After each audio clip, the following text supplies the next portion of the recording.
Okay, isang mapagpalang araw po sa lahat at ito muli ang inyong Pinoy Firearms Instructor na Gunsmith din naman. At bago ako bumati at magpasalamat ay gusto ko lang munang basahin ang comment ni Rosel Campos.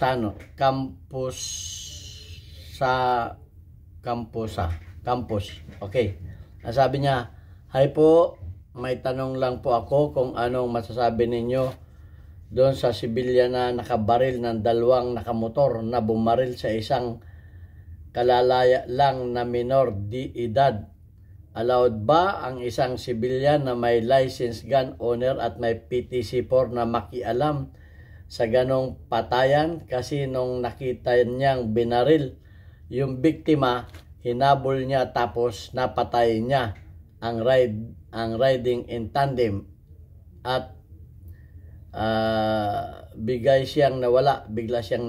Ano pong masasabi ninyo doon? Thanks po and more power to you." Ay, magandang reaksyon na nito. Nag-viral ito eh. So, mababas na naman tayo dito sigurado dahil hindi naman tayo abogado. Pero, babasahin natin yung batas. Okay, dahil hindi naman tayo abogado, ay di kung ano lamang yung ating interpretasyon, ay interpretasyon natin yun. Hindi natin alam yung interpretasyon ng iba. So, yan. At gusto ko lang kayong pasalamatan sa patuloy na pagtangkilik ninyo sa ating YouTube channel, sa inyong pag-share ng ating mga videos at sa mga ganda ninyong comment kung saan tayo ay kumukuha ng mga content. At maraming salamat, lalo tigit sa mga hindi nag-skip ng ads sapagkat ang ating YouTube channel ay nakalaan sa ating mga 6 na estudyante na mga beneficiaries na anak ng mga single parent na binibigyan natin ng mga pangbaon para sila ay makapasok sa kanilang mga eskwelahan. Kaya't maraming salamat do sa mga nagpadala rin dito sa ating GCash number. Ang inyong mga pinadala ay nakatulong naman sa mga pambaon ng mga bata.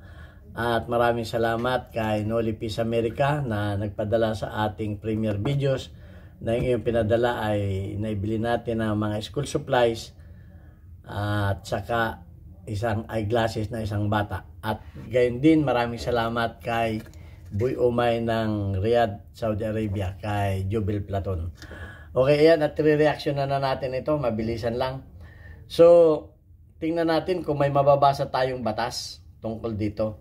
Dahil bilang isang firearms instructor, dapat alam din natin ang batas.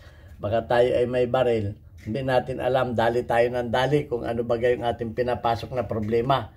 So, tingnan din natin yung ang sabi dito, ito yung kukwento ko sa inyo. Ito yung napanood ko rin sa Facebook nag-viral ito. Yung nabalita ito Binaril niya yung dalawang riding in tandem kasi nakita niya sa harapan niya na binaril yung yung isang tao at hinabol niya tapos binaril niya, napatay niya. Nakadamay pa ito ng isang bystander kung hindi ako nagkakamali, correct me if I am wrong. So tingnan na natin yung batas. Ito mga baser, babasahin ko lang naman ito. At kung ano yung interpretasyon ko dito ay hindi naman ako abogado, ay ito interpretasyon ko lang. Okay, ang sabi dito ay in the Philippines. Yan, in the Philippines ito At ito, pinauna ko pa, ito ay nasa Google Meron kasi hindi naniniwala sa mga binabasa ko ang sisihin ninyo yung Google, wag ako. Okay. Okay, in the Philippines, a civilian can potentially shoot a criminal at a crime of sin. Ay pwede pala. Sa crime of sin, nasa crime of sin ito and be legally justified if their action meets the requirement of self-defense or defense of others. Okay. Pwede palang ipagtanggol mo yung iba. Okay Ipagtanggol mo yung iba. Self-defense or defense of others as outlined in the revised penal code. Nasa revised. Ang self-defense pala, hindi lang yung sarili mo. Ang alam lang ng iba kasi, pakialam ko dyan? Hindi naman ako Okay, meron palang pwede. To be legally justified as act meet the requirements of self-defense or defense of others under the revised penal code. may mga requirements for self-defense eh. Yan yung unlawful aggression, reasonable necessity by employed, the force must be reasonably necessary, repel aggression, o pwede mong mapigilan yung aggression. Ay siyempre, ang sabi pa ay tatapatan mo, hindi yung naghahamon pa lang dyan, pinagbabaril mo na, hindi mo tinapatan, dapat hindi ganon. Namaril na to eh. O di tatapatan mo, hindi ko na alam ang ano dyan ha. Actually ito ay battle ito ng mga abogado at ng mga sa korte. Pero babasahin na lang natin yung batas para di tayo maano. Ito ha. At hindi naman ikaw ang nag-umpisa nung gulo, basta nakita mo na lang na pinagbabaril niya yung isang tao, edi inabol mo at binaril mo rin. Depends. Okay ha. So, ang tanong dito, tumakbo na eh. Bakit mo pa binaril? Ato, papasok ito naman. Bakit mo pa binaril? Tapos na yung, kumbaga, kapamaril na siya eh. Hindi mo na may depensa eh. Tapos na yung pamamaril eh. Basahin naman natin ito. At ito naman ang gusto kong iano. Tapos na eh. Ang sabi pa dito sa batas ay, in the Philippines, the question of whether a civilian can shoot a criminal at a crime of sin involves the concept of self-defense rather the citizen's arrest. Okay, rather a citizen's arrest and restrict legal requirement must be met to avoid criminal liability. Pwede rin sabihin mong ito sa abogado na ito kailangan dito magaling na abogado. Pwede rin ditong citizen's arrest eh. Sabi dito, a citizen's arrest in the Philippines. A citizen's arrest allows private individual to apprehend someone without a warrant. Wala kang warrant nga eh. Gusto mong mahuli siya eh. Under specific circumstances such as whether a person has committed, yung nakomit na niya, is actually committed, o yung kasalukuyang ginagawa niya yung crime, nagawa na niya yung crime, tapos na, at actually committing a crime, or is attempting to commit, o yung gagawin pa lang niya yung crime, pwede yung citizen's arrest. Commit offense in the citizen's presence, yung sa iyong harapan, pasok ito lahat eh. Nakita niya mismo nung ano pa lamang, nung babarilin pa lamang kasi nandun lang siya. At nakita rin niya ng actual na ginawa. At pagkatapos nakita rin niya nung tumatakas niya. Yun ang paliwanag ko dyan ha. Bahala na yung abogado dyan. Pwede pala, the primary purpose is to prevent a crime and ensure public safety. According to, para ma-prevent mo yung public safety, baka kasi yung mga criminal na yun ay may gagawin pang ibang ibang crime. Okay? Self-defense and use as deadly force. Okay Self-defense and use of deadly force. Ito naman, the Philippines under the revised penal code recognizes self-defense as justification of an act that would otherwise be a crime such as shooting a criminal. Pwedeng yung a shooting criminal, such as shooting a criminal. Pwede mong i-shoot yung shooting criminal. To successfully claim self-defense, all the three elements must presented. Yung three elements na yan, usapan na yan ng mga abogado. Pero pwede ang sabi dito. Okay, so wag na nating yung self-defense kasi maraming nang babas diyan pag inaano natin yan. Ang sabi diba, crucially simplify being a crime scene, a crime scene or the entry of a vulgar into home does not automatically justify a force.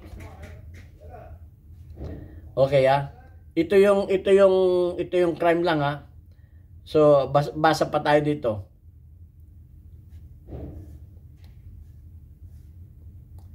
In the Philippines, a civilian can lawfully shoot and potentially kill a criminal under specific circumstances, and this action may be related to a citizen's arrest. Pwede, ang sabi dito, ulitin ko in the Philippines, a civilian can lawfully shoot and potentially kill a criminal under specific circumstances, and his action may be related to a citizen's arrest. Pwede, related sa citizen's arrest. Kasi, yung pangyayari, nakita mo, sa harapan mo, at para maaresto yung tao, pwede mo siyang, pwede mo siyang mapatay para siya ay, maaresto. Pero may circumstances, dapat ay, self-defense. Here's a breakdown of the legal principles.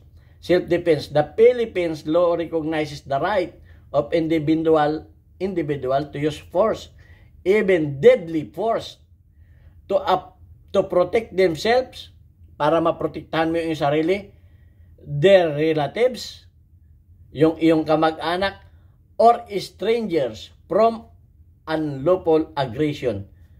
Pwede kahit strangers, kahit hindi mo kakilala, pwede mong ipagtanggol. Ang sabi dito, strangers from unlawful aggression that puts life or limb in imminent peril to justify shooting a criminal in self-defense. The following elements must be present. Unlawful aggression. Ano yung unlawful aggression? Halimbawa, nasa bus kayo, ay tinututukan na kayo ng baril. Nanguhold up na. Anytime, pwedeng may mamatay sa inyo. Unlawful aggression na yon. Reasonable necessity of the means employed. Reasonable ba yung paggamit mo ng baril? Tatapatan mo yung the force used to repel the aggression must be proportionate.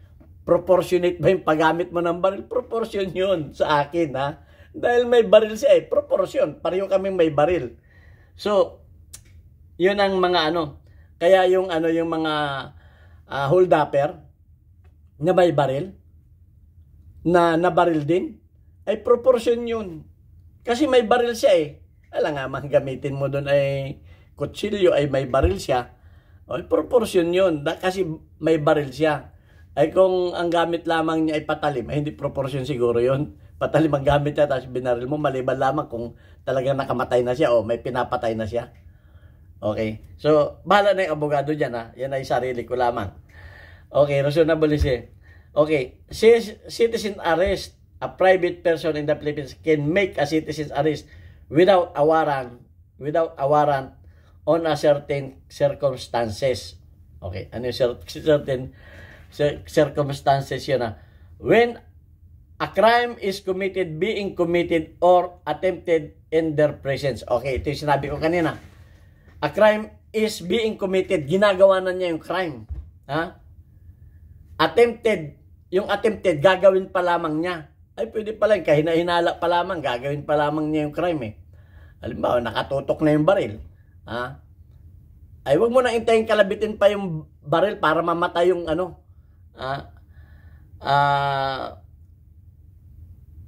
attempted in their presence, sa harapan mo, nandoon ka, saksi ka, na ginagawa niya yung crime. Pwede pala, an offense has just been committed and arrested has probable cause based on a personal knowledge. Based on a personal knowledge mo lang that a person to be arrested committed it hot pursuit. Parang hot pursuit na rin yun. Yung ginawa nung tao, hot pursuit yun kasi tumatakas na Kaya niya, parang inaresto na, the person to be arrested and a capable prisoner. Yan Ito, meron pa ditong dadagdag natin. Relationship between self-defense and a citizen's arrest. While the primary justification for being deadly force could be self-defense or defense others, citizen's arrest can occur simultaneously or subsequently to a decisive act. Pwede mong habulin, basta't nandun ka nung ginawa, pwede mong habulin para mo mahuli. However, if the aggressor deceased, ito, ay kung yung aggressor naman ay disease, sumuko. Kumbaga sumuko na, binitawan na niya yung kanyang armas. Hindi na siya kumbaga hindi na siya threat. However, if the aggressor desist using further force, o wala na siyang force para makamatay na, force to make arrest must be follow legal standard. Unnecessary force na. Hindi na kailangan yung force, unnecessary force after the threats over can lead to criminal liability for the civilian. Sumuko na hinabol mo, sumuko na. Sumuko na, tinapon na yung armas niya, hindi na siya makakamatay. Huwag mo nang barilin, sumuko na nga ay may liability ka na ron. Pero yan ay gagawa na lang ng kwento ng mga abogado yan. Kwentuhan na lang ang mag-ano dyan. Okay, so yan. Malinaw yan ha. Pag suko na, ay baka may nakakita, suko na po Tumaas na nga ang kamay, dumapa na pinagbabaril pa niya, nakatalikod pa. O yan. So, yan ang pakaintindi ko niyan sa batas na yan ha. So ito.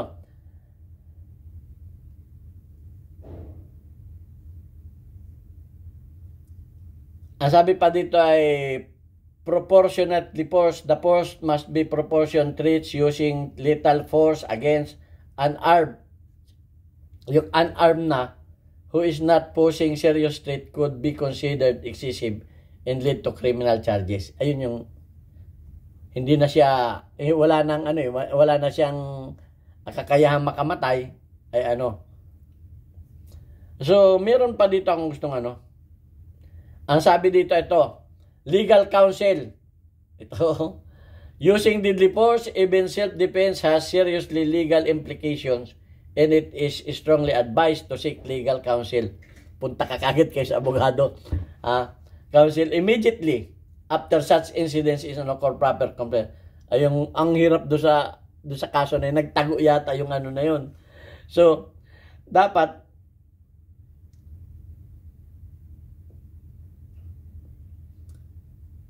a person should criminal is justified self-defense and criminal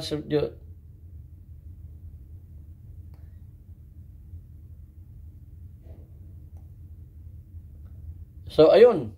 Maliwanag na.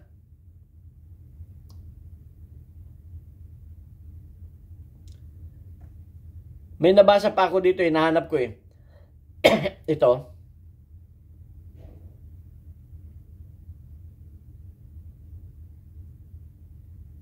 Ito, deliver to authorities. Ang sabi dito, after making the arrest, pagkatapos ng pangyayari, after making the arrest, the citizen must deliver the arrested individual to the nearest police station or judicial authority without unnecessary delay. Automatic yun. Report mo kakaagad sa ang problema nito, tumakas yata yung yung nakabaril Without necessary delay, this step is crucial to safeguard the rights of the arrested person and to initiate the legal procedure. Yun ang pagkakamali. Dapat isuko ka kaagad natin sa barangay, sa mga authorities. Ay ang pangyayari na yun ang hindi ko na alam. Tumakas na siya pinaghahanap sabi sa balita pinaghahanap siya Pero gayon pa man, kung siya ay lumutang, dapat may magaling siyang abogado. Sa tingin ko ay meron siyang laban dito sa aking asang-ayon dito sa mga nabasa ko. Yun nga lang, tumakas siya at hindi niya isinuko yung kanyang mga napatay doon sa authority at hindi niya rin sinuko yung sarili niya. Yun lamang ang nakikita kong butas dito. Kaya kung ano man yung hatol dito, hindi na ako ang hukom. Binasa ko lamang naman yung batas kung po pwede. So, pwede nating ipagtanggol ang kahit sino kung nangyari yun ang suma total sa nabasa ko. Kung nangyari sa ating harapan, kahit pa yan na strangers, kamag-anak natin yan, akala kasi nung iba, sarili lang, kasi self-defense parang sarili lang natin, pwedeng ipagtanggol. Pero pwede pala yung iba. Kung tayo ay nasa public place, kung tayo ay nasa bus, kung nasaan man tayo at nangyari yun at meron tayong legal na baril, pwede nating ipagtanggol yung ating sarili at yung iba pa. Pero dapat yung crime ay maliwanag na meron siyang deadly weapon. Okay, kung ano man yun. At sana pag-aralan pa rin natin yung batas. Hindi ako ang magsasabi dyan kung ano ang dyan. Basta binasa ko lamang yung batas. Kung ano man ang interpretasyon ninyo dyan, yun ang interpretasyon ninyo. At kung yung interpretasyon ko ay mali para sa inyo, ay bahala na kayo. Pero dapat magtanong pa rin tayo sa mga talagang abogado. So, binasa ko lamang yung batas sang-ayon doon sa nangyari sa balita na ating napanood sa balita. Okay, so yan. At sana matuto rin tayo na sumunod sa batas. At God bless us all. Thank you very much.